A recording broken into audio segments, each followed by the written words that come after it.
Good morning, अस्सलाम वालेकुम, खुशामदीद आपको कहेंगे नया दिन में। मैं हूँ आपकी मेज़बान महक असलम। नया दिन, नई सुबह, एक नया अज़्म, बहुत सारी नई खबरें हैं, बहुत सारी नेक ख्वाहिशात हैं, बहुत सारी नेक तमन्नाएं हैं आप तमाम लोगों के लिए जो कि इस वक्त कैमरे के उस पार बैठे मुझे देख रहे हैं और इंतज़ार कर रहे हैं कि मैं अपने प्रोग्राम का आगाज़ करूँ एक अच्छी बात से, क्योंकि ज़ाहिर सी बात है हम जब से हमारा शो आप लोगों के सामने आया है हम डेली बेसिस पर एक अच्छी बात आपके साथ शेयर करते हैं और यकीनन आप इस पर अमल भी करते होंगे। सो आज की अच्छी बात यह है कि बड़ा वो नहीं होता जो उम्र में बड़ा हो, मर्तबे में बड़ा हो, बल्कि बड़ा वो होता है जो मुआफ़ी मांगने और मुआफ़ कर देने का वस्फ़ रखता हो। आपने अपने इर्द गिर्द बहुत सारे ऐसे लोगों को देखा होगा जो कि बिल्कुल अकड़ से जाते हैं कि अच्छा हमने गलती की, डट गए, नहीं हमने मुआफ़ी नहीं मांगनी, ऐसा नहीं करते। अगर आपको रियलाइज़ हो जाए कि आपने गलत काम किया है, किसी को तंग किया है, किसी को परेशान किया है, किसी का दिल दुखाया है, तो फ़ौरन से उससे मुआफ़ी मांग लें। इससे आपकी इज़्ज़त कम नहीं होती बल्कि बढ़ जाती है। और अगर कोई आपके पास मुआफ़ी मांगने आए, अपनी गलती का एहसास हो जाए और वो आपसे मुआफ़ी मांगने आ रहा है, तो अकड़ मत दिखाएं या वो मत बन जाएं बहुत ज़्यादा जी कि मुझसे मुआफ़ी मांग रहा है। नहीं, अच्छे दिल के साथ, बड़े दिल के साथ उससे मुआफ़ करने का वस्फ़ रखें। अब बेहतरीन ज़िंदगी का हुस्न यही होता है कि मुआफ़ कर दिया जाए या मुआफ़ी मांग ली जाए। टॉप स्टोरीज़ की जानिब बढ़ते हैं। अच्छा, चूँकि मौसम बदल रहा है, गर्मियाँ जो है वो आ गई हुई हैं। कराची में तो खैर गर्मियाँ बेहतरीन तरीके से आ गई हुई हैं। अभी मुल्क के कुछ जो हिस्से हैं वहाँ पर गर्मियाँ आ रही हैं। अब मौसम जब तब्दील होता है तो इसका आपकी बॉडी पर बहुत ज़्यादा असर होता है। आपके पट्टे खिंच जाते हैं, आपके जोड़ों में दर्द होता है और एक आम दर्द जो कि यह है कि गर्दन में होता है, ये दर्द बहुत ज़्यादा परेशान करता है। प्रोग्राम में आज इस मसले का हम हल जानेंगे कि गर्दन में दर्द होने की क्या क्या वजूहात है। अच्छा, बहुत सारे लोग कहते हैं जी कि आप तकिया ऐसा इस्तेमाल कर लेते हैं, कुछ लोग कहते हैं जी बग़ैर तकिए कि आप सो जाएं। अच्छा, मैं अगर अपनी बात करूं तो जब तक मैं एक सख्त तकिए पे ना सो जाऊँ ना, तब तक मुझे लगता है कि मेरी गर्दन जो है ना वो स्टिफ है। मैं एक सख्त तकिए पे सोऊंगी तो फिर मुझे सुकून से नींद भी आती है, मेरी गर्दन में दर्द भी नहीं रहता। आपकी ज़िंदगी में आपके पिलोस का कितना किरदार है, इसके अलावा आपका पोस्चर क्या है, आप किस तरह सो रहे हैं, किस तरह बैठ रहे हैं, कितनी देर तक गर्दन को झुका के मोबाइल इस्तेमाल कर रहे हैं, इससे भी गर्दन में दर्द होता है। तो बच्चों सुन लो, गर्दन झुका के मोबाइल इस्तेमाल नहीं करना, इस पोजीशन पर रख के करना है। खैर डॉक्टर साहब हमारे साथ मौजूद होंगे, उनसे हम बात करेंगे। इसके अलावा गर्म मौसम में चेहरे के जो आपके पोर्स होते हैं वो बंद होते हैं, कील महासों से छुटकारा हम कैसे हासिल कर सकते हैं। अच्छा, पोर्स का बंद होना एक तरह से अच्छा भी है और एक तरह से इतना नुकसानदेह भी है कि जब तक आपके पोर्स खुल के उसमें से मेकअप क्लीन नहीं होता, मेकअप निकलता नहीं है, तो वो पिगमेंटेशन बनना शुरू हो जाती है, वो कील महासे बनना शुरू हो जाते हैं और फिर हम कहते हैं कि पता नहीं क्या मसला है जी, हमारी स्किन पर दाने या एक्ने क्यों हो रही है। उसकी वजह यही होती है कि आपके पोर्स क्लीन नहीं है। क्लीन पोर्स को फिर वापस बंद करना भी है ताकि उसमें डस्ट दोबारा से ना चली जाए।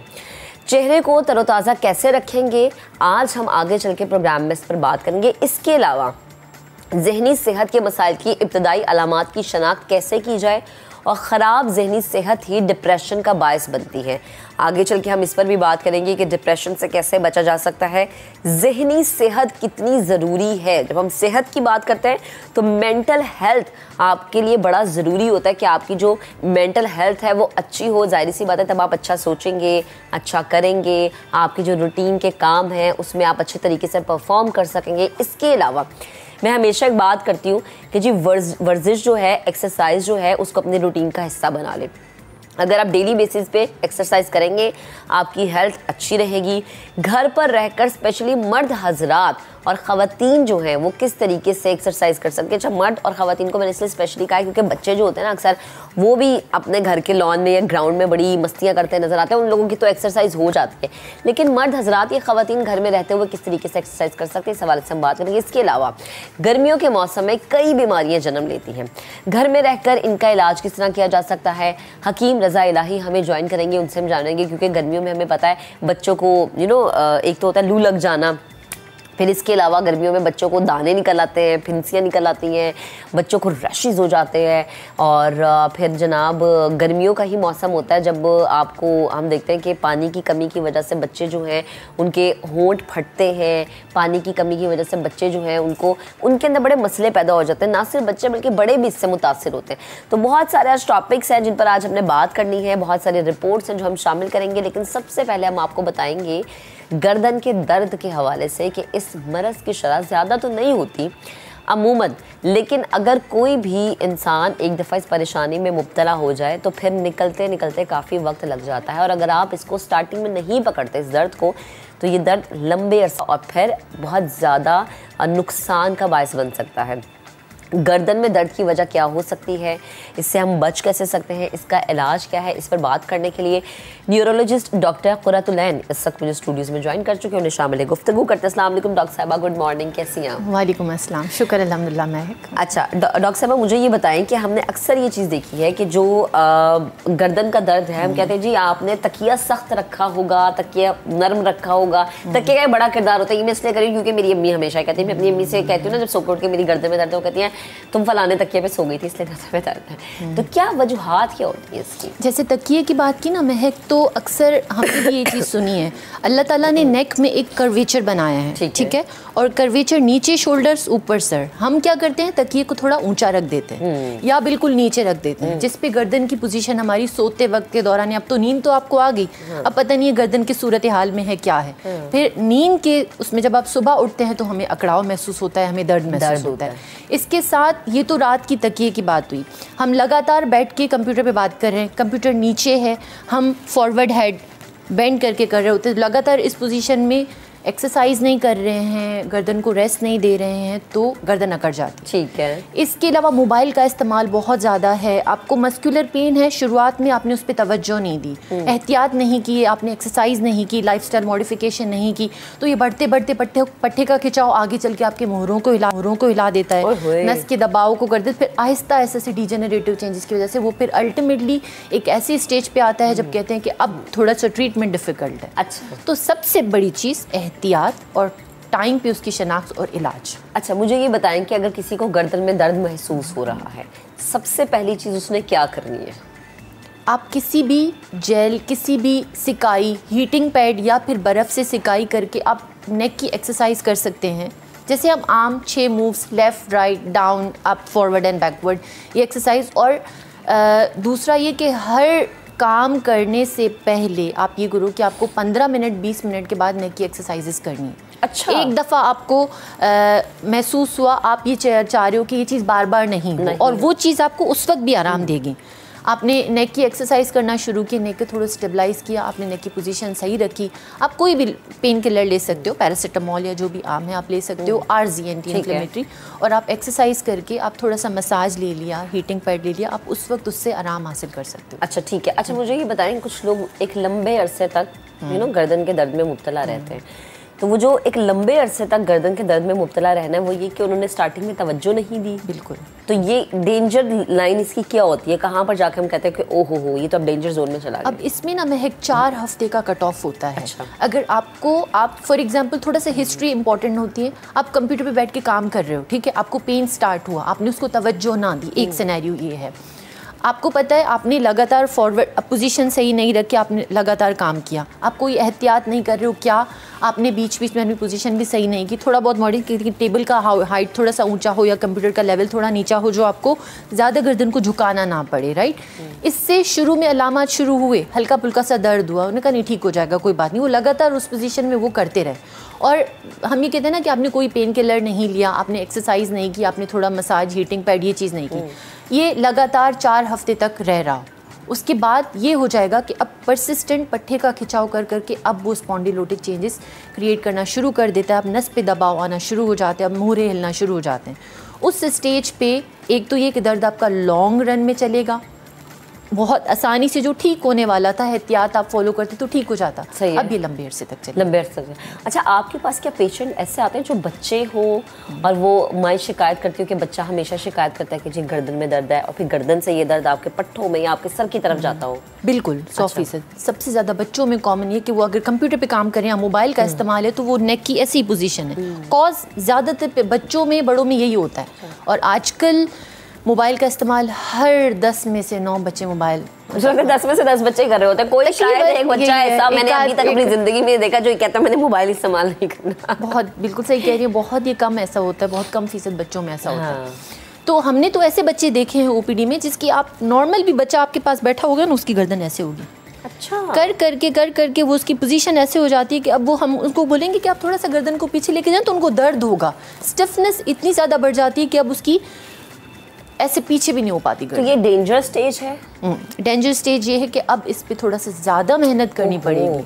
और अगर इस स्टेज पे, अब पट्टे बहुत नाजुक होते हैं, इतनी स्ट्रेंथ नहीं होती, हड्डी बहुत नाजुक होती है, मोहरे बहुत नाजुक होते हैं, और उस स्टेज पे अगर आपने उस चीज़ को नहीं वो चीज़ किया तो आगे चल के फिर वो और प्रॉब्लम कर सकते हैं। जैसे इस प्रोग्राम में ये पता होना चाहिए कि इसके रेड फ्लैग साइन क्या है, जिससे आपको, जैसे एक परसिस्टेंट लंबे अरसे तक दर्द हो, उस दर्द और नस की वजह से आपके हाथ पैर सुन्न होने लगे, हाथों में ग्रिप कम होने लगे, ताकत हाथों की कम होने लगे, या इवन मैं ये कहूँगी एडवांस स्टेज पे तो आपका यूरिन एंड स्टूल का कंट्रोल भी ख़त्म हो जाता है। आपकी गर्दन से लेके नीचे तक अगर परसिस्टेंट इस चीज़ को आपने छोड़ दिया, एहतियात नहीं किए, ट्रीटमेंट नहीं किया, तो आप ऐसी सिचुएशन फेस कर सकते हैं कि अब आप बेड पे हैं और अब आप फिर ये है कि आप फिजियोथेरेपी करवाएं। अब जितना वक्त के साथ बेहतरी आनी होगी करवाएं। कभी कभी सर्जरी पे भी बात चली जाती है कि अब सर्जरी एक इंडिकेशन है। अच्छा, मुझे डॉक्टर साहब ये बताएं कि अक्सर हमने देखा है कि स्पेशली ख़वातीन जो है उनके, वो कहती हैं जी हमारे मोरों में दर्द है, गर्दन का मोरे में दर्द है, ये कमर के मोरे में दर्द है।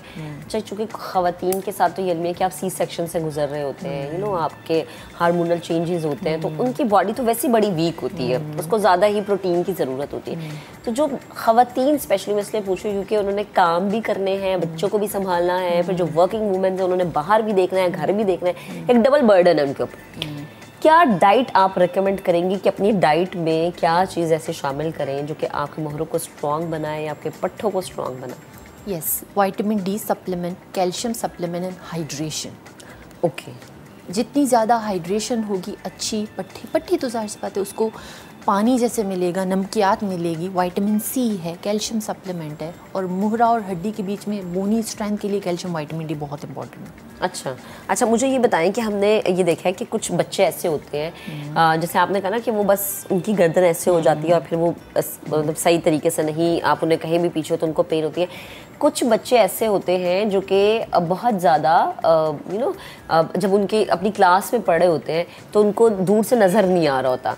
अच्छा, मैं ये चीज़ इसलिए पूछी क्योंकि मैंने अपनी फैमिली में ये चीज़ एक्सपीरियंस किया कि ये हमने शुरू में ये कहा कि अच्छा इस बच्चे की आईसाइट वीक है, लेकिन जब हम डॉक्टर के पास गए उसको लेके तो उन्होंने कहा कि ये इसकी गर्दन का कोई मसला है जिसकी वजह से इसका जो जोर है वो आंखों पे पड़ रहा है और इस वजह से बच्चे को सही तरीके से नज़र नहीं आ रहा। बिल्कुल, ये एक कंडीशन है जिसको हम वर्टिब्रोबैसिलर इनसफिशिएंसी कहते हैं। अच्छा, लगातार ऑब्वियस रीज़न वही कि अब नेक बहुत अकड़ चुकी है, नेक में अब प्रॉब्लम बहुत ज़्यादा होने लगे और हमारे पहले, दूसरे और तीसरे मोहरे से तवाज़ुन भी बरकरार रहता है। तो अगर लगातार एक पोजीशन में ऐसी है, बंदा उस पर फोकस कर रहा है, फोकस करते करते अब थोड़ा सा हिला रो ब्लैकआउट हो रहा है, तो ब्लैकआउट की वजह से बंदा फोकस नहीं कर पा रहा होता। क्या कहते हैं, मुझे गर्दन में दर्द बढ़ रहा है, नज़र में अब चीज़ें जिस तरह से नॉर्मल एक उसमें देख रहा था, मैं ज़्यादा जोर लगाना पड़ रहा है, मैं फोकस करता हूँ, मेरे सर में चक्कर आना शुरू हो जाते हैं, मुझे दर्द होना शुरू हो जाता है। तो इसका ताल्लुक नज़र के साथ साथ आपके दिमाग से और आपकी गर्दन के मोड़ों से हो सकता है। बिल्कुल, यस। अच्छा, कुछ लोग ये कहते हैं, कुछ डॉक्टर्स मैंने सुना कहते हैं कि अच्छा आप बगैर तकिए के सोया करें, क्या ये बिल्कुल ठीक बात है? क्योंकि जो हमारे छोटे बच्चे होते हैं हम उन्हें ज़्यादातर आदत ही देते हैं कि बगैर तकिए के सोना। अच्छा, जब तक वो 6-7 महीने के होते हैं उनके सर के नीचे तकिया रख रहे हैं, एक जो हमारी मिथ है कि जी सर बनाना है बच्चे का उसके लिए, लेकिन उसके बाद बच्चे को आदत हम यूजुअली यही डालते हैं कि बगैर तकिए के उन्होंने सोना। तो बगैर पिलो के सोना, क्या ये आदत ठीक है? जब तक बच्चे की नेक होल्डिंग आ जाती है, जैसे जब समझने कि 1 साल के ऊपर का बच्चा है तो आप उसको अगर करवट लेके वो भी सुलाएं, बच्चों की नेक इतनी ज़्यादा फ्लेक्सिबल होती है, उसमें ये वाली जो हम बात कर रहे हैं ये वाली चेंजेस बहुत कम देखने को मिलती हैं। जब बंदा इरेक्ट हो रहा है, खड़े हो रहा है और गर्दन को खुद इतनी स्ट्रेंथ है कि आप हर डायरेक्शन में उसको हिला सको, तो सपोर्ट के लिए लेट के आपको पतला एक तकिया ज़रूर चाहिए होता है। अच्छा। चाहे वो 1-2 साल के बाद की बात है या उससे पहले, लेकिन बिल्कुल छोटा बच्चा जिसने अभी नेक होल्डिंग ही नहीं स्टार्ट की, उसको बगैर तकिए के भी सुलाने में कोई हर्ज नहीं है। अच्छा, ठीक है। उससे क्या होगा कि आप सिर्फ ओवरऑल बॉडी का पोस्चर ऐसे रखते हैं ताकि आपका सर पूरा ऊपर हो। जैसे आपने देखा होगा अक्सर कि स्विंग है या कोई ऐसी चीज़ जैसे का सर इंक्लाइन होता है पोजीशन में, कि जो बच्चे ने अभी दूध लिया है, फीडिंग ली है, तो वो रीगर्जिटेट ना करे, उससे एस्पिरेट ना करे, सांस ना बंद हो। ये मैकेनिज्म और ये फिजियोलॉजी सिर्फ उस सूरत हाल में काम है जब तक आप ये सोचो कि बच्चे की फीड वापस ना आ जाए, आप थोड़ा सा ऊंचा रखो। उसमें नेक की नुकसान पहुंचाने वाली है ऐसा कोई मैकेनिज्म नहीं होता छोटे बच्चों में। सही है। जब बच्चे ने नेक होल्डिंग कर ली है और अपना वो चीज़, तो उस पर आपको थोड़ा सा ऊंचा सर रखना ज़्यादा बेहतर होता है। बाकी रही बात में बगैर तकिए के रखने के लिए, तो जैसे मैंने बात की, एक कर्व है कुदरती, आप देखिए नेक का एक कर्व है। हाँ। आप उसको सीधा रखोगे तो आहिस्ता आहिस्ता आहिस्ता आहिस्ता वो स्टिफ हो जाती। सेम थ्योरी जब आपने सुना होगा, लोग कहते हैं कि कमर का दर्द है, आप ज़मीन पे लेट जाओ, सख्त चीज़ पे लेट जाओ, आपका कमर का दर्द बेहतर हो जाता है। वो बेसिकली क्या होता है कि समझ लें कि आपको लग रहा होता है कि ठंडी चीज़ किसी चीज़ की सिकाई हो रही है। हाँ। आप हीटिंग पैड या कोल्ड पैक से वो चीज़ कर सकते हो। फ्लैट सरफेस पे और सख्त चीज़ पे लेटने से वो कर्वेचर लॉस होता है, लॉस ऑफ लंबर लॉर्डोसिस या सेकेंडरी स्पैज़म से बैक पेन बढ़ता है। तो हम ये मशवरा देते हैं कि आप पतला एक तकिया रखें, नेक के नीचे भी कोशिश ये करें कि उससे आपकी नेक स्टेबलाइज हो जाए। ऐसा नहीं है कि जो सिर्फ सर के नीचे रखते हैं तकिया, मतलब यहाँ तक आए आपके, नहीं वो चीज़ नहीं। आप मतलब यहाँ शोल्डर और नेक के बीच में यहाँ तक स्टार्ट हो, फिर पूरा तक कवर हो। बिल्कुल सिर्फ सर के नीचे रखेंगे, नेक स्टेबल नहीं होगी तो सुबह उठ के गर्दन नकड़ी भी होगी। ठीक है, ठीक है डॉक्टर साहब, आप बेहद शुक्रिया हमारे साथ मौजूद कर रही थी। बड़ा अच्छा लगा आपसे गुफ्तगू करके। बड़ा ज़रूरी है भाई कि देखें कि आप अपनी ज़िंदगी में किस पोस्चर से बैठ रहे हैं, उठ रहे हैं। मोबाइल तो जाहिर सी बात है हमारी ज़रूरत बन गई, लेकिन एतदाल में रह के इस्तेमाल करें। उसकी स्क्रीन अपने आप से थोड़ी दूर रखेंगे, अपना आई कांटेक्ट जो है उसके इस तरह से बना लेना ताकि आपको झुकना ना पड़े। हम लेते हैं एक ब्रेक के बाद दोबारा हाजिर होंगे। स्टे विद अस।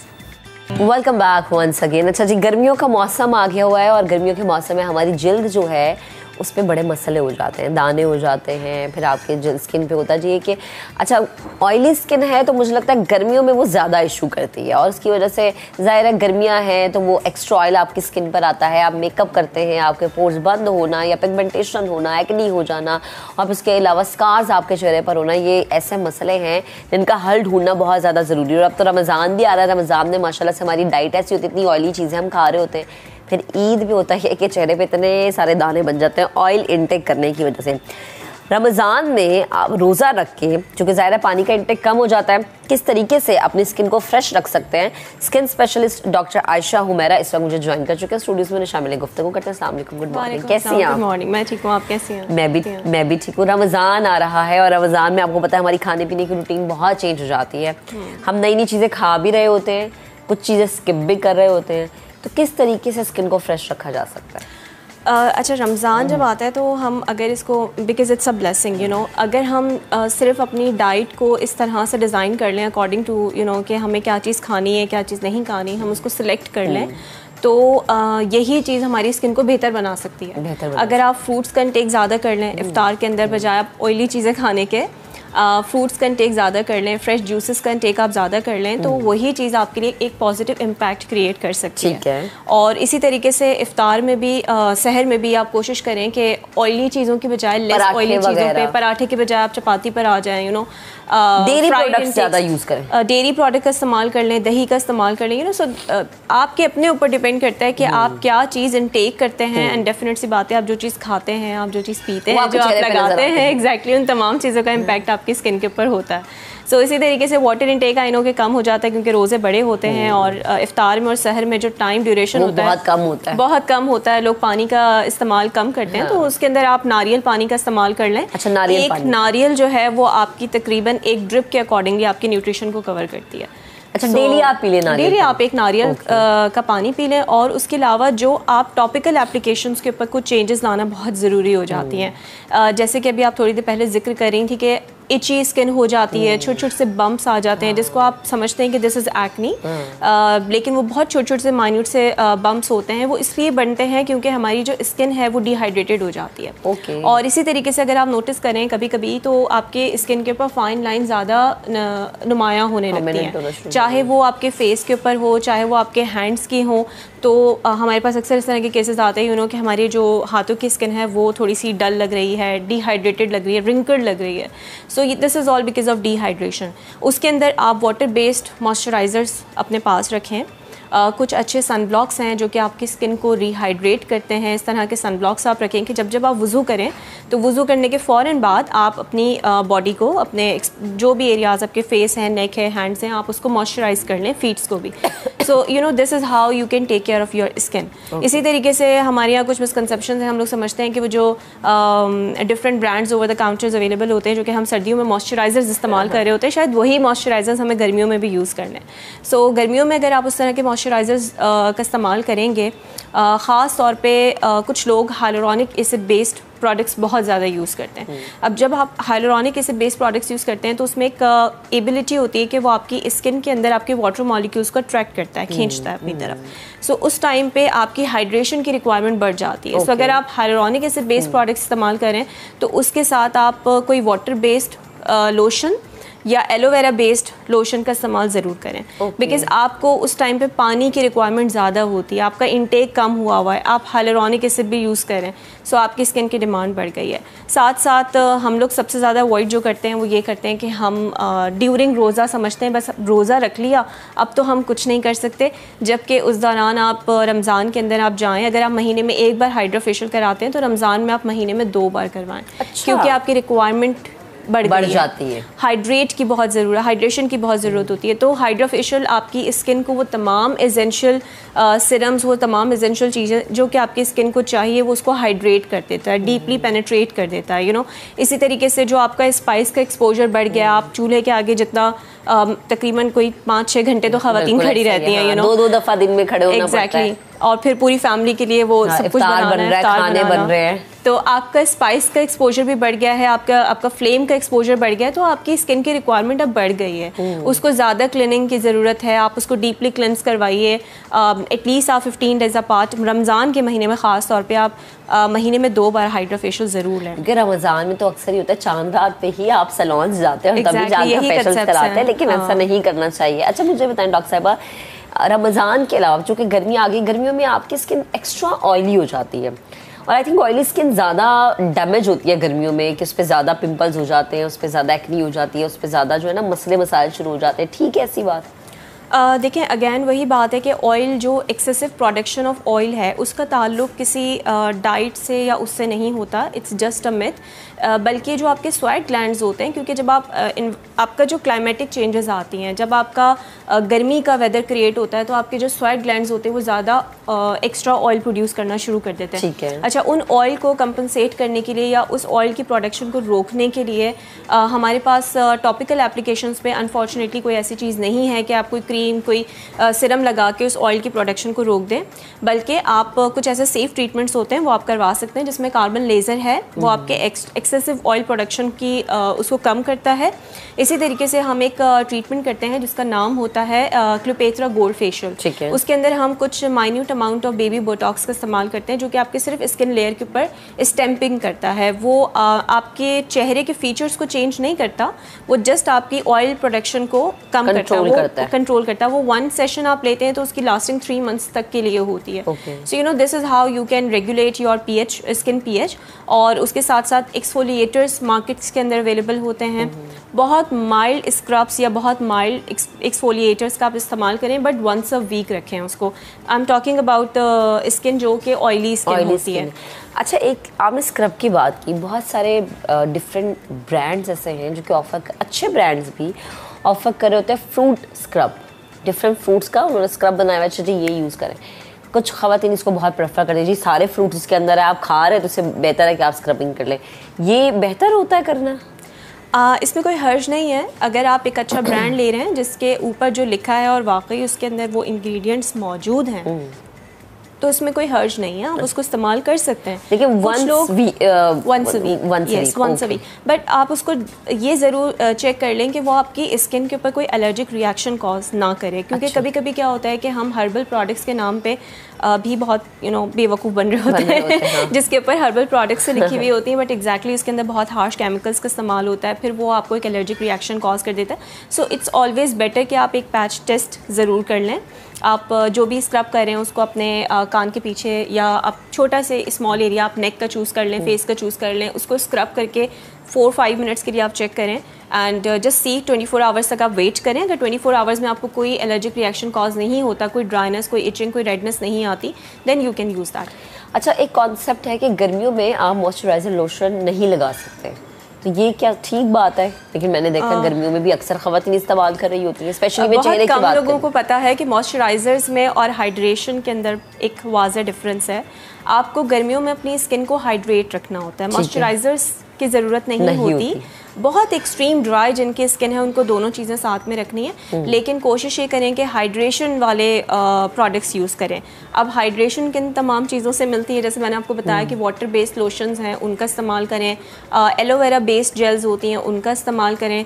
और अब अभी हम रमज़ान की बात कर रहे थे, लेकिन अदर देन रमज़ान आपके पास you have ample amount of time in 12 to 14 hours में आप बहुत अच्छा वाटर इनटेक रख सकते हैं, वो आप रखिए। और जितने भी वाटरी फ्रूट्स होते हैं, लेट्स सपोज अगर लोगों को पानी पीना इतना ज़्यादा पसंद नहीं होता हमारी तरह ऐसे होते हैं वाटर बनाने में मुख्तलिफ चीज़ें डालने फ्लेवर चाहिए होता है, तो वाटरी फ्रूट्स भी होते हैं, वाटरमेलन्स हैं, खरबूजा है, तरबूज, इस तरह की चीज़ें आप ले सकते हैं जिसके अंदर वाटर कंटेंट ज़्यादा होता है। सो कंपनसेशन इज़ ऑलवेज देयर। अब लोग कैफीन का इंटेक जो है वो कम कर दें गर्मियों में, उससे कॉफ़ी है, चाय का इस्तेमाल है, ये आप कम कर दें, तो इस तरह से आप थोड़ी सी मॉडिफिकेशंस करने से बहुत कुछ अपनी स्किन के लिए बेहतर बना सकते हैं। अच्छा, गर्मियों में क्या एक्नी आपको ज़्यादा हिट करती है? इट्स नॉट नेसेसरी कि गर्मियों में ही एक्नी आपको ज़्यादा हिट करती है, सर्दियों में भी एक्नी हो जाती है। एक्नी के तो डिफरेंट रीजंस होते हैं। ऑयल के एक्सेसिव प्रोडक्शन की वजह से भी आपको हो जाता है, येस, बट एक टाइप है एक्नी की जिसको हम एक्नी वल्गैरिस कहते हैं, जिसके अंदर हम थोड़ा सा फंगल भी इन्फेक्शन हो जाता है आपको। एक्सेसिव स्वेटिंग की वजह से आपको एक मीडियम प्रोवाइड कर, बैक्टीरिया या फंगस को एक मीडियम चाहिए होता है ग्रो करने के लिए। जब आप बहुत ज़्यादा स्वेट कर रहे होते हैं तो उससे एक मीडियम प्रोवाइड हो जाता है, आपकी स्किन के ऊपर बैक्टीरिया या फंगल ग्रो करने के चांसेस बढ़ जाते हैं। सो येस, उसके अंदर आपने ये करना है कि स्किन को दिन में 2 से 3 बार आप फेस वॉश से वॉश करें, स्पेशली जब कॉलेज, स्कूल आप जो लोग जाते हैं, ऑफिस जाते हैं, वापस आएँ तो ज़रूर अपनी स्किन को वॉश करें। जो लोग मेकअप का इस्तेमाल करते हैं, मेकअप उतारने के फ़ौरन बाद ज़रूर वॉश करें, इसी तरीके से एक बार रात में। तो आप दिन में 2 से 3 बार फेस वॉश का इस्तेमाल करें। उसके साथ आप अपनी स्किन को हाइड्रेट करने के लिए वाटर बेस्ड लोशंस रखें एंड सनस्क्रीन्स रखें।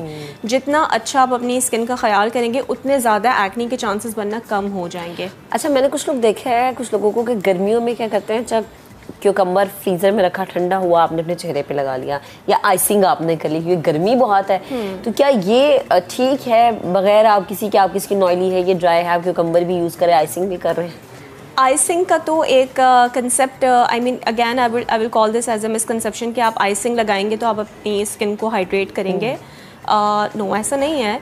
Icing for the time being आपकी स्किन को एक टाइटनिंग इफेक्ट ज़रूर दे देती है, स्पेशली बहुत सारे लोग जिनकी ऑयली प्रोडक्शन ज़्यादा होती है, तो वो कोई पार्टी अटेंड करनी है, कोई फंक्शन अटेंड करना है, तो वो मेकअप करने से पहले एक आइसिंग का कर लेते हैं, सो दैट इज़, उस हद तक तो ये ठीक है। लेकिन इसका मतलब ये नहीं कि आइसिंग करने से आपका एक्नी कंट्रोल हो जाएगा या आपकी स्किन पे दूसरे मसले जो हैं वो नहीं बनेंगे। ठीक है। इसी तरीके से जो डिफरेंट प्रोडक्ट्स हैं, जैसे कुछ लोग एलोवेरा डायरेक्टली इस्तेमाल करते हैं, कुछ लोग कुकम्बर्स डायरेक्टली इस्तेमाल करते हैं, कुछ लोग हनी का मास्क बना के लगाते हैं। अगर तो ये सारी चीज़ें आपको एलर्जी नहीं करती, आपकी स्किन के मसलों को बढ़ाती नहीं है, then you can use it. इसमें कोई हार्मफुल चीज़ नहीं होती।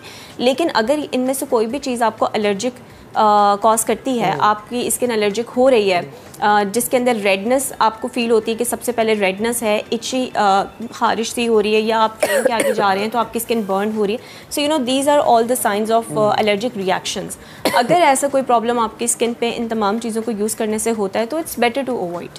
ओके, ठीक है डॉक्टर साहब, आप बेहद शुक्रिया हमारे साथ मौजूद थी, गुफ्तगू कर रही थी। बड़ा ज़रूरी है ये सभी अपनी स्किन का ख्याल रखें, और स्किन का ख्याल रखने के लिए सबसे बेहतरीन सस्ता और आसान तरीका ये कि पानी बहुत ज़्यादा पिया करें, अपने पानी के इनटेक को कंप्लीट किया करें। अब एक ब्रेक लेते हैं, ब्रेक के बाद दोबारा हाजिर होंगे साथ में। Welcome back once again. अच्छा जी, गर्मियाँ शुरू हो चुकी हैं और हमें पता है कि मुतादिद वायरस ऐसे होते हैं जो कि गर्मियों में बहुत ज़्यादा एक्टिव हो जाते हैं और ये बहुत बुरे तरीके से हिट कर रहे होते हैं। मौसम गर्मा में पेट की बीमारियां जो हैं उनकी एक लंबी सी लिस्ट है, जैसे टाइफाइड हो जाना, हैज़ा हो जाना या भूख न लगना, वॉमिटिंग्स आना, बच्चों को बुखार हो जाना। ये जो गर्मियों का फ्लू है वो तो बड़ा ही नुकसानदेह होता है, जाता ही नहीं। आप जो मर्ज़ी कर लें वो 14-15 दिन रह के आपको अच्छी तरह तंग करके फिर जाता है। अब हमारे घर में बहुत सारे ऐसी चीज़ें मौजूद होती हैं जिसके ज़रिए हम इन बीमारियों का इलाज करते हैं, लेकिन हम प्रेफर करते हैं कि हम हॉस्पिटल जाएं। लेकिन एक दफ़ा अगर हम किचन में नज़र डालें ना तो हमारे पास किचन में बहुत सारी चीज़ें होती हैं। हकीम रज़ा इलाही इस वक्त मुझे स्टूडियोज़ में ज्वाइन कर चुके हैं, शामिल गुफ्तगू करते हैं। अस्सलाम वालेकुम हकीम साहब, गुड मॉर्निंग, कैसे हैं आप? अल्हम्दुलिल्लाह। गर्मियाँ आ गई हैं, गर्मियों के साथ साथ मुझे देख के आपको लग रहा होगा खांसी भी आ गई है, नज़ला ज़ुकाम भी आ गया। गर्मियों का ज़ुकाम बहुत ख़तरनाक होता है। बिल्कुल बिल्कुल। क्यों? अच्छा, गर्मियों में जो जब मौसम चेंज होता है चूँकि हमारा जो जिस्म है, जो बॉडी है, वो सर्दियाँ गुजार के आई होती है, तो जिस्म ठंड का आदी होता है। जब एकदम से हम गर्मी पे आते हैं तो जब टेम्परेचर ज़्यादा होता है तो ज़ाहिर है उसको ज़रा आदी होने में थोड़ा सा अरसा लगता है। अच्छा, उसमें सबसे पहले जो सर्दियाँ आ रही हो या गर्मियाँ आ रही हो, सबसे पहला जो वायरस या जो इन्फेक्शन या अलामत पैदा होती है, जिसको हम कहते हैं एलोपैथिक भी कह लें उसे थ्रोट इन्फेक्शन जी, या फिर हम उससे अगर आसान उर्दू में कहें तो हम कहेंगे गले आना। बहुत और खतरनाक होता है। हाँ, और फिर हम एक और जुमला भी इस्तेमाल होता है उर्फ़ आम में, केरा गिरना। अच्छा, छींके आना, केरा गिरना, उसके साथ साथ बुखार का होना। अच्छा, इसमें होता है आपका पूरा गला पका हुआ है, आवाज आपकी बिल्कुल बंद है, नाक बंद है, आपके नाक से ना कुछ खाया जा रहा है, नाक से बोला जा रहा है। हाँ जी, गला पक्का हुआ है और गला पकड़ा हुआ है, आवाज गायब हो जाती है। हाँ, आवाज जो है वो चली जाती है। अब इसके लिए जो बेहतरीन चीज़ होती है घर में, उसमें देखिए हल्दी बहुत अच्छी चीज़ है इसके लिए। अच्छा। हल्दी ऐसे ही काम करती है जैसा कि एंटीबायोटिक काम करती हैं। अच्छा, गले के हवाले से। ठीक है। तरीका उसका ये है कि आपने आधी चम्मच हल्दी ले ली, 1 गिलास पानी में उसको बॉयल किया, उसमें थोड़ा सा पिंक साल्ट डाल दें। ठीक है। और उसके गरारे करें और गरारे करने से भी काफ़ी सुकून मिलेगा। एक चीज़ तो ये। दूसरा ये है कि आप इसमें गर्मियों के लिए जो है वो कफ टी बना लें, जो कि गर्मी के लिए मखसूस होगी। अच्छा, ठीक है। जिसमें आपने 30 ग्राम जो है आपने उसमें खसखास लेनी है, 30 ग्राम उसमें मुलेठी ले लें और 30 ग्राम उसमें सौंफ ले लें। ठीक है। इन तीनों चीज़ों को लेके अच्छी तरह से पीस के मोटा मोटा सा पीस के रख लें किसी जार में, और इसका जैसे 1 टेबल स्पून लिया आपने, 1 कप पानी में उसको 1-2 दफ़ा बॉयल किया, जैसे कि आम जो शांदे बॉयल किए जाते हैं ऐसे बॉयल किया। उसके बाद मीठा मिलाना चाहें तो मीठा मिला के, ठीक है, ये सुबह शाम लें या दिन में 3 बार लें। तो इससे ये होता है कि ये जो नज़ला अंदर गिर रहा है वो भी ठीक होगा, गले में अगर दर्द है तो वो ठीक होगा, अगर वर्म है तो वो भी ठीक होगा। और वो एक होती है छोटी छोटी सी खांसी, रात के वक्त होती है, अमूमन टेक लगाने से। हाँ, अच्छा। वो टेक लगाने से होती है। हाँ।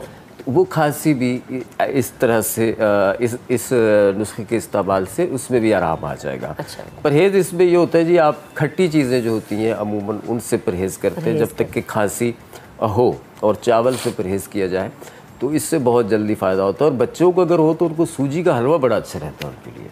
अच्छा। हाँ, बच्चे शौक से खा भी लेते हैं। अच्छा, अगर बच्चे को रेशे वाली खांसी, आप सूजी का हलवा खिला दें? जी बिल्कुल दे सकते हैं, सूजी का हलवा दे सकते हैं।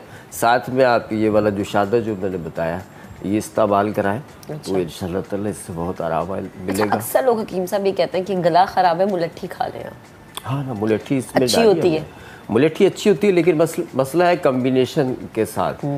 अगर नज़ला गिर रहा है आपको तो उसमें खसखास क्या करेगी, वो ऐसे ही काम करेगी जैसे एंटी एलर्जिक करती हैं। अच्छा। आपने देखा होगा अमूमन जब एलोपैथिक में आप जाएंगे तो 3 तरह की मेडिसिन मिलेगी, एक एंटी एलर्जिक मिलेगी, एक नज़ले को रोकने के लिए मिलेगी, और एक जो है वो एंटीबायोटिक मिलेगी। ठीक है, 3 है ना। तो इसी तरह से हर्बल में हमने डाली है इसमें खसखास जो कि एंटी एलर्जिक है, इसमें हमने डाली हल्दी जो कि आपके लिए एंटीबायोटिक है, और इसमें हमने डाल दी मुलट्ठी जो कि वर्म और इन्फेक्शन को ख़त्म करती है लंग्स के।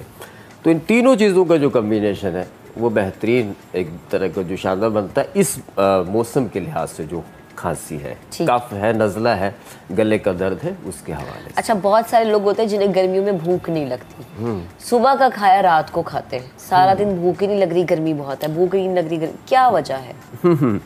असल में गर्मी अमूमन उन लोगों को नहीं लगती जिनका थोड़ा सा LFT जो है वो मुतासिर हो। अच्छा। या उन लोगों को नहीं लगती जो चाय का इस्तेमाल बहुत ज़्यादा करते हैं, उन लोगों को गर्मी नहीं लगती, भूख नहीं लगती। भूख नहीं लगती, अच्छा।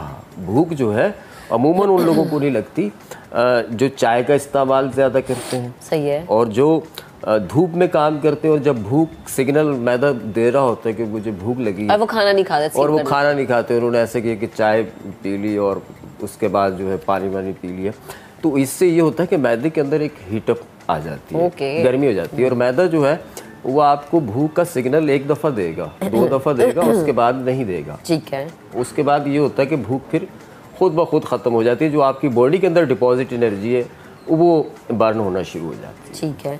अच्छा, अब जैसे मैंने कहा ना कि बच्चों को वॉमिटिंग्स हो गई, बच्चे ना ही बड़े भी इस चीज़ से मुतासिर होते हैं, इसके अलावा पेट का दर्द, टाइफाइड, ये बड़ा आम हो जाता है। टाइफाइड और देखिए बुखार के लिए तो मैं जो है वो बाकायदा इसके हवाले से आपको रेसिपी बताऊंगा, लेकिन अभी चूँकि फ्रूट है तो सबसे पहले एहतियात तो ये कि आजकल जितना भी फ्रूट है वो खा के पानी का इस्तेमाल ना किया जाए। ठीक है, जिसमें जितने भी फ्रूट हैं उनका इस्तेमाल ना किया जाए। अगर करना है आपने फ्रूट के बाद पानी का इस्तेमाल, जैसे बच्चे अमूमन करते हैं ज़िद, तो उनको मशरूबात में दें। ठीक है।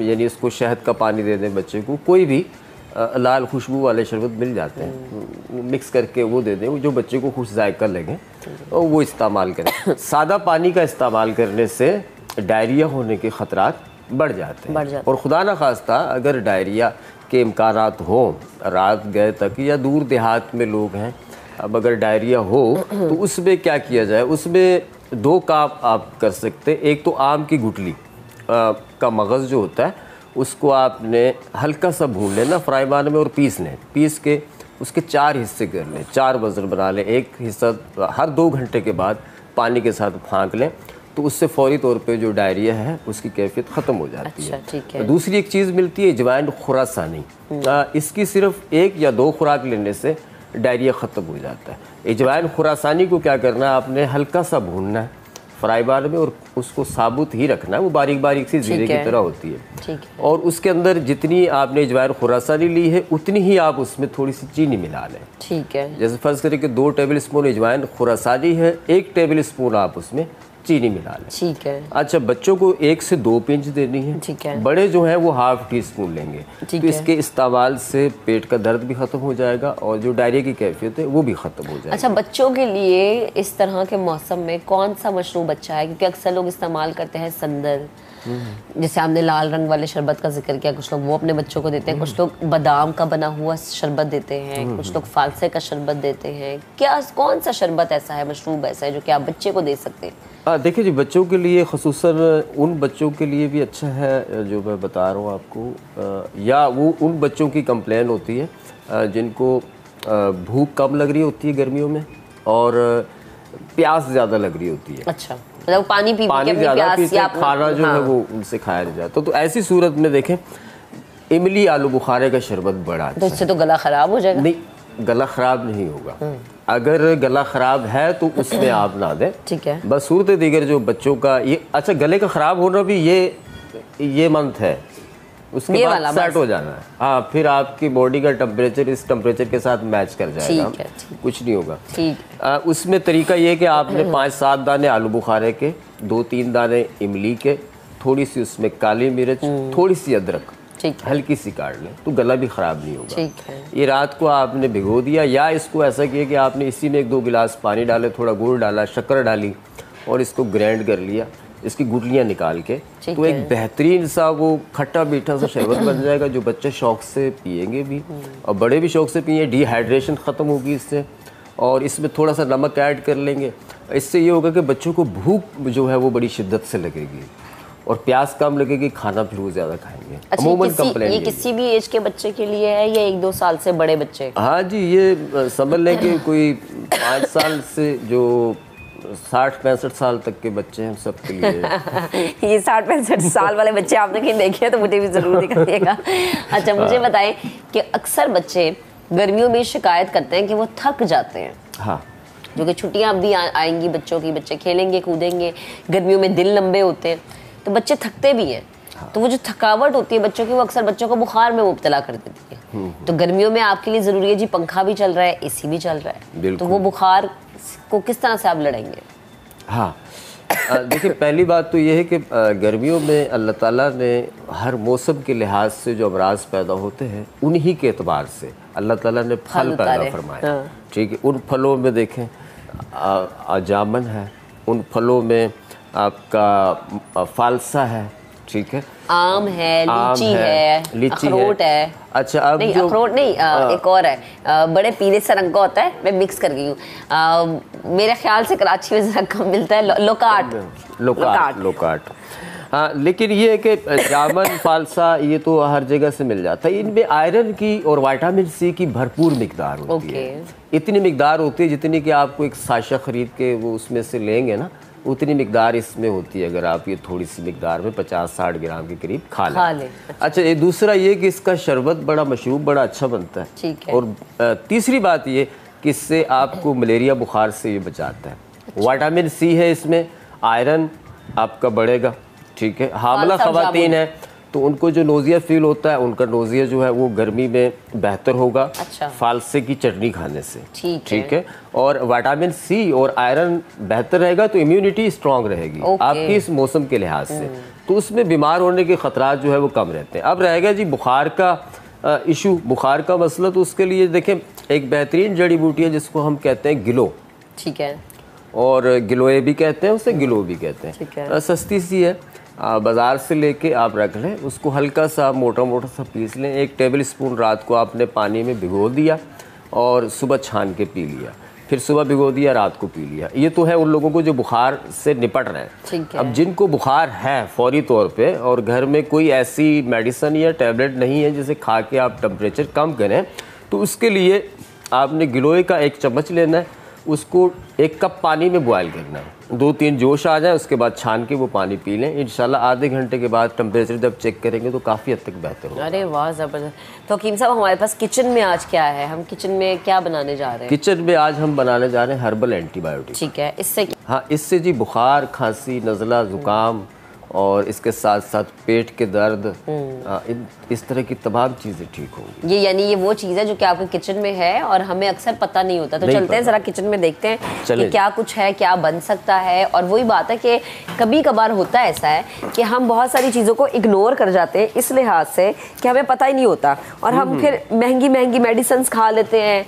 कभी कभी मेडिसिन ऐसी होती है हमारे स्टमक को हिट कर जाती हैं। तो आज हमने चाहा कि हकीम साहब आए हमारे पास और ज़रा हमें बताएं कि क्या कुछ है इन चीज़ों में शामिल कि आप अपने घर में बना सकते हैं। बताएगा हकीम साहब?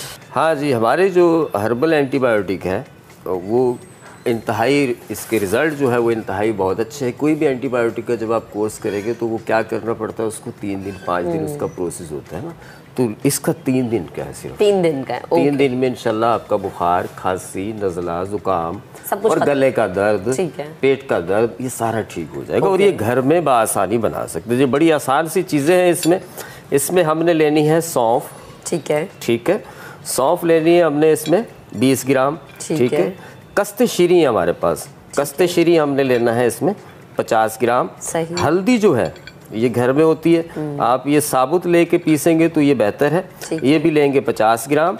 और इसमें हम लेंगे खुश्क जिंजर, जैसे अदरक कहते हैं, ये लेंगे हम 30 ग्राम। और मुलेठी हम इसमें लेंगे 100 ग्राम। और गिलो लकड़ी, ये रही गिलो लकड़ी। ठीक है ना, ये ज़रा दिखाएं। ऐसी होती है गिलो लकड़ी। और ये आपने लेनी है 50 ग्राम। ठीक है। सारी चीज़ों को आप कूट पीस के मिला के और पाउडर बना के रख लें। और ये पाउडर जो है इसके 2 तरीके, अगर आपने बच्चों को देना है तो आप ऐसा करेंगे, ये तैयारशुदा पाउडर ½ टीस्पून लिया, एक कप पानी में, आधे कप पानी में पकाया। जब ये 2-3 जोश आ जाए तो इसे छान लें। इसमें से आप बच्चा 2 साल 3 साल का है तो 1 टेबल स्पून टीस्पून थोड़ा सा शहद मिला के दे सकते हैं दिन में 3 बार। इसमें पेट का दर्द हो रहा है, खांसी हो रही है, कुछ और मसले हैं, भूख नहीं लग रही, ये सारे मामला ठीक हो जाएंगे। बड़े जो है वो डायरेक्टली 1 टीस्पून सुबह शाम खाएंगे नीम गर्म पानी के साथ। बुखार की अलामत में इसको कावा चाय के साथ लेंगे तो इंशाल्लाह ताला बुखार फौरी तौर पे पसीना आके उतर जाए। अच्छा, ये सब चीज़ों का पाउडर है वो जो ये भी आपने दिखाई, कितनी देर तक हम सेफ रख सकते हैं? हाँ जी, ये 3 माह तक हम सेफ रख सकते हैं। 3 माह की इसकी शेल्फ लाइफ है। और ये घर में आप बना सकते हैं और इसको बिल्कुल दिन में 2-2 दफ़ा लेना है 3 दिन। 3 शिद्दत है तो फिर 3 दफ़ा लेंगे। अच्छा, हाँ, अगर टेम्परेचर भी है, खांसी भी है, इस तरह की अलामत है तो फिर 3 बार लेंगे, 3 दफ़ा लेंगे। वरना तो सुबह शाम। हाँ, अलामात खफीफ हैं तो फिर सुबह शाम है। अच्छा, मैं चाह रही हूँ कि एक दफ़ा आप ज़रा रिपीट कर दें ताकि लोग नोट डाउन कर लें कि इसमें क्या क्या चीज़ें शामिल हैं। जी, इसमें कितना मिकदार कितनी? जी, इसमें हमने सौंफ ली है 30 ग्राम, ठीक है। कस्तेशीरी हमने इसमें लिया है 50 ग्राम, और इसमें हमने हल्दी ली है 50 ग्राम, और खुश्क जो अदरक है जिंजर, ये हमने ली है इसमें 30 ग्राम, मुलट्ठी हमने ली है इसमें 100 ग्राम, और गिलो हमने ली है इसमें 100 ग्राम। ठीक है। ये सारी चीज़ें मोटी मोटी सी पीस के, बारीक पीस के, इनको आप मुरक्कब करके जार में रख लें। ठीक है। अगर मोटी पीस के रखिए तो आप जुशादा बना के लेंगे, और पाउडर बना के रखेंगे तो 1 टीस्पून खाएंगे नीम गर्म पानी के साथ। ओके, ठीक है। हकीम साहब, बेहद शुक्रिया, वो हमारे साथ मौजूद थे, गुफ्तगू कर रहे थे। तो हमेशा मैं एक बात कहती हूँ कि आपके किचन में आपकी बहुत सारी बीमारियों का इलाज था, लेकिन मसला ये है कि हम ध्यान नहीं देते, तो ध्यान दिया करें। हम लेते हैं ब्रेक के बाद दोबारा हाजिर होंगे। Stay with us. Welcome back. अब बात करते हैं जहनी सेहत और डिप्रेशन के हवाले से। मेंटल हेल्थ अच्छी होना बहुत ज़रूरी है। अच्छी जहनी सेहत का मतलब ये है कि आप मर्जी के मुताबिक सोचने, महसूस करने और रद्द अमल के इजहार करने के काबिल हैं। लेकिन अगर आपकी एक लंबे अरसे से ख़राब जहनी सेहत है तो आपको अंदाज़ा हो जाएगा कि आप डिप्रेशन का शिकार हैं। मुख्तलिफ लोगों को मुख्तलिफ चीज़ों की वजह से, मुख्तलिफ माहौल की वजह से, मुख्तलिफ जगहों की वजह से डिप्रेशन का सामना रहता है, मुख्तलिफ रवैयों की वजह से डिप्रेशन का सामना रहता है। डिप्रेशन जिस्मानी और जज्बाती बदसलूकी या बाज़ अद्वियात के इस्तेमाल के नतीजे में हो सकता है। यानी बहुत सारे लोग अगर स्लीपिंग पिल्स लेते हैं तो वो भी डिप्रेशन, एंजाइटी का शिकार होते हैं। लोगों के साथ तनाज़ात और किसी करीबी शख्स की मौत डिप्रेशन का ख़तरा बढ़ा सकती है। अच्छा जी, डिप्रेशन से बचना कैसे है? अपनी मेंटल हेल्थ को आपने अच्छा किस तरीके से रखना है, इस पर बात करना बहुत ज़रूरी है। और इन सब पर बात करने के लिए न्यूरोलॉजिस्ट डॉक्टर उबैद खानज़ादा इस वक्त मुझे स्टूडियोज़ में ज्वाइन कर चुके हैं। अस्सलाम वालेकुम डॉक्टर साहब, गुड मॉर्निंग, कैसे हैं आप? वालेकुम सलाम, अल्हम्दुलिल्लाह। मेंटली हेल्थ आपकी अच्छी हो कितना ज़रूरी है? क्योंकि ज़ाहिर है जब आपकी मेंटली हेल्थ अच्छी नहीं होगी तो आप परफॉर्म ही नहीं कर पाएंगे। अच्छा, बिस्मिल्लाहिर्रहमानिर्रहीम। देखिए, जैसे आपने सबसे पहले डिप्रेशन का जिक्र किया तो मैं बताता चलूँ कि डिप्रेशन होता क्या है। देखिए, रोज़मर्रा हर शख्स को अपनी ज़िंदगी में उतार चढ़ाव होता रहता है। कोई हमें डांट दे, हम थोड़ा मायूस हो जाते हैं। हमारा काम पूरा नहीं हो, हम मायूस हो जाते हैं। हम घर से क्या नियत करके निकले हैं कि आज का ये टारगेट अचीव करना है, हमारा टारगेट पूरा नहीं हो, हम मायूस हो जाते हैं। तो ये रोज़ाना उतार चढ़ाव जो होता है ये डिप्रेशन नहीं कहलाता। लोगों के जहन में बड़ा गलत कॉन्सेप्ट है, लोग उसको डिप्रेशन समझते हैं। रोज़ाना उतार चढ़ाव के अलावा इसके साथ मायूसी होना, किसी काम में दिल नहीं लगना, लैक ऑफ एनर्जी होना, लैक ऑफ इंटरेस्ट, किसी काम में इंटरेस्ट नहीं ले रहे, एनर्जी का लेवल डाउन हो गया है। जो काम आप पहले आधे घंटे में कर लेते थे अब वही काम 2 घंटे में हो रहा है। ठीक है, एनर्जी लेवल आपका कम हो गया है। तो ये तमाम मामला, और मायूसी, उदासी, छोटी छोटी बातों पर रोना, यही तमाम चीज़ें अगर 14 दिन से ज़्यादा हो जाए, 2 वीक से ज़्यादा हो जाए, तो फिर हम उसको डिप्रेशन का लेबल करते हैं। ओके, तो मतलब अब ये देखना होता है कि डिप्रेशन बहुत सी वजूहत हैं। ठीक है, किसी को डोमेस्टिक प्रॉब्लम्स होती हैं, किसी को जो है अपने ऑफिस की प्रॉब्लम्स होती हैं। ठीक है, किसी के टारगेट अचीव नहीं हो रहे थे, कुछ ड्रग्स हैं, कुछ दवाइयाँ हैं जिनके साइड इफेक्ट डिप्रेशन कराती हैं, कुछ बीमारियां हैं जिसमें डिप्रेशन होता है। तो ये ज़रूर मालूम पड़ना होता है, मरीज़ की हिस्ट्री लेना होती है कि आया कि वो कोई ऐसी दवाइयाँ तो नहीं ले रहा जिसकी वजह से उसको डिप्रेशन हो रहा है, या उसके अंदर कोई ऐसी बीमारी तो नहीं है जिसकी वजह से डिप्रेशन हो रहा है। अगर है तो उसको ट्रीट कर दिया जाए तो डिप्रेशन काफ़ी हद तक बेहतर हो जाता है। सही। अच्छा, मतलब जैसे मैंने जिक्र किया था कि स्लीपिंग पिल्स जो लोग लेते हैं, मैंने देखा कि वो भी डिप्रेशन का शिकार होते हैं। देखिए, स्लीपिंग, नींद ना आना, नींद नहीं आना, ये भी एक डिप्रेशन की अलामत होती है। लेकिन एंजाइटी के अंदर भी चीज़ें होती है। एंजाइटी और डिप्रेशन थोड़ा अलग चीज़ है। लेकिन एंजाइटी वाला सोते हुए डरता है क्योंकि उसे ये होता है कि मैं मर ना जाऊँ, मैं बेचैन ना हो जाऊँ, मेरी कहीं सांस ना रुक जाए, तो नींद का ना आना बहुत सी बीमारी के अंदर होता है। अगर हम ये बोलें कि सिर्फ डिप्रेशन के अंदर नींद नहीं आती और डिप्रेशन का मरीज स्लीपिंग पिल्स लेता है तो ये बात सही नहीं होगी। और भी बहुत सी बीमारियां हैं जिसमें नींद नहीं आती, तो उसी वजह से भी मरीज पिल्स ले रहा होता है। अच्छा, डिप्रेशन के बारे में तो आपने बड़ा डिटेल में मुझे बताया, मेंटली हेल्थ आपकी बेहतर हो ये कितना ज़रूरी है? देखिए, मेंटल हेल्थ का मतलब क्या हुआ कि ज़हनी सेहत।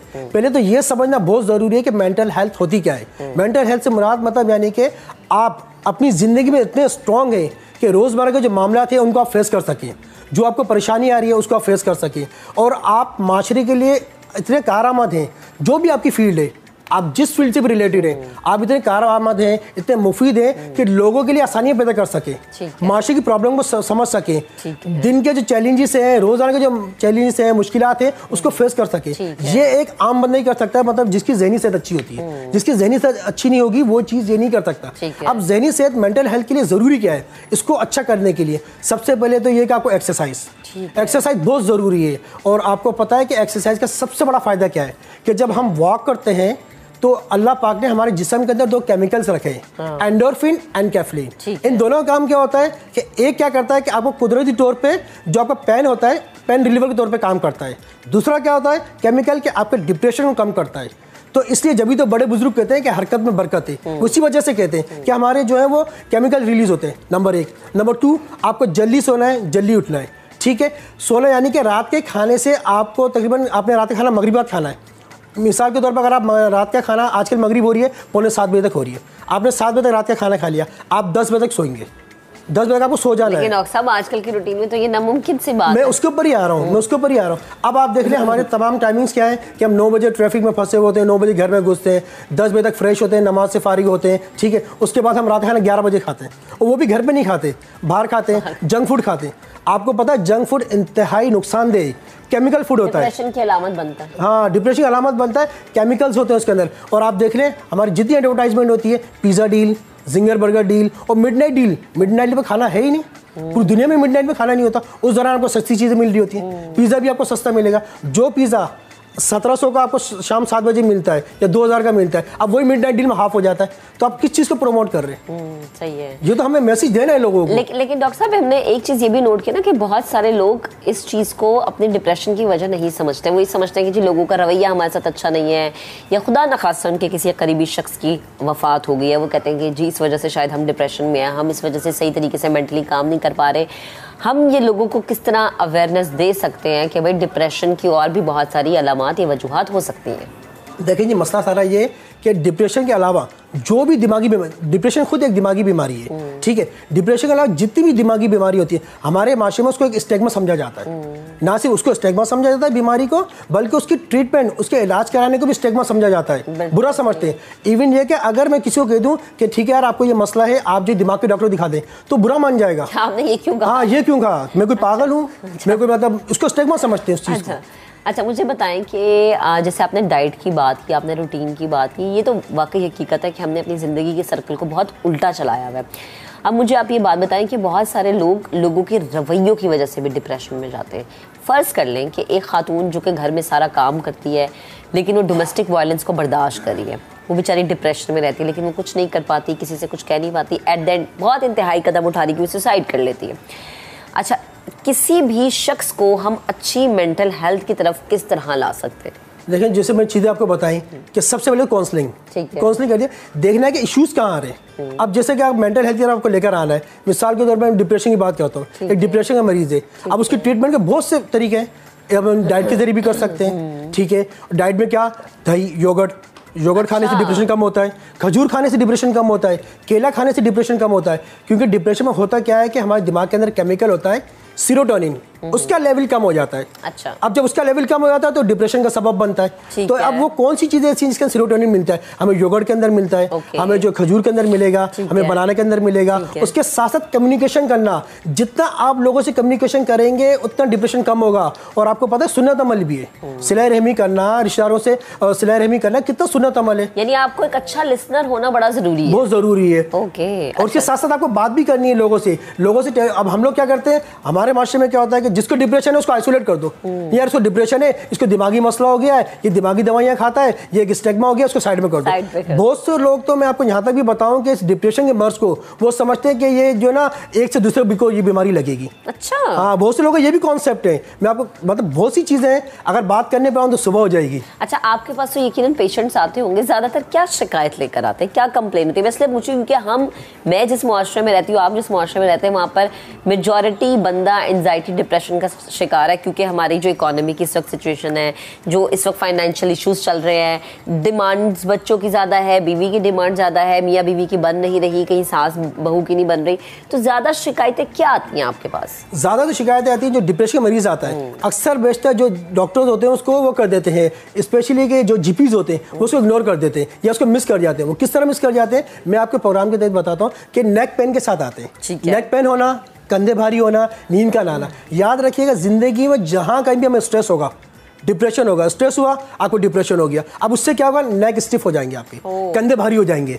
अब लोग क्या समझ रहे होते हैं, सर का दर्द, लोग क्या समझ रहे हैं, कंधे का दर्द, लोग हड्डियों के डॉक्टर को दिखा रहे होते हैं, ऑर्थोपेडिक से पास जा रहे होते हैं कि हमें हड्डियों का दर्द हो रहा है, हमारे कंधे में दर्द हो रहा है। इवन जब वो निकलता क्या है, इनमें डिप्रेशन निकलता है। तो उसको डिप्रेशन की लाइन में ट्रीट करें, डाइट दें, डाइट के बारे में बताएं, काउंसलिंग के करें, उसकी थेरेपी करें, उसकी मेडिसिन दें, तो उससे बेहतर हो जाता है मरीज। अच्छा डॉक्टर साहब, आपके पास बच्चे आते हैं जो माँ बाप कहते होंगे ये बात नहीं करता, खामोश हो गया है, एक्टिविटी में इन्वॉल्व नहीं होता, रिश्तेदारों से नहीं मिलता, बाहर खेलने नहीं जाता, ऐसे बच्चे आते हैं आपके पास? बिल्कुल आते हैं, लेकिन वो फिर इसको डिप्रेशन में नहीं रखता। अच्छा, वो एक अलग क्राइटेरिया देखिए ना, क्या क्राइटेरिया? हाँ, वो तो अब बच्चों में अगर बच्चा बोलता नहीं है, कम बोलता है, देर से रिस्पॉन्स करता है, चीज़ों में डिले होता है, मतलब चलना देर से शुरू किया है। मैं इस हवाले से पूछूं कि एक बच्चा पहले बहुत एक्टिव होता है लेकिन सडन उसकी एक्टिविटीज बहुत ज़्यादा महदूद हो जाती हैं, इस तरह की कभी कंप्लेन आई या माँ बाप इस ऐसे बच्चे को लेकर आए? हाँ, उसमें फिर ये होता है कि देखना कि बच्चे को इश्यूज कहाँ आ रहे हैं। या तो उसको स्कूल में कोई इश्यूज नहीं है, स्कूल में कोई तंग कर रहा है, या फिर स्कूल में अपने सराउंडिंग में जो एनवायरमेंट है उससे वो तो कहीं नहीं डर रहा,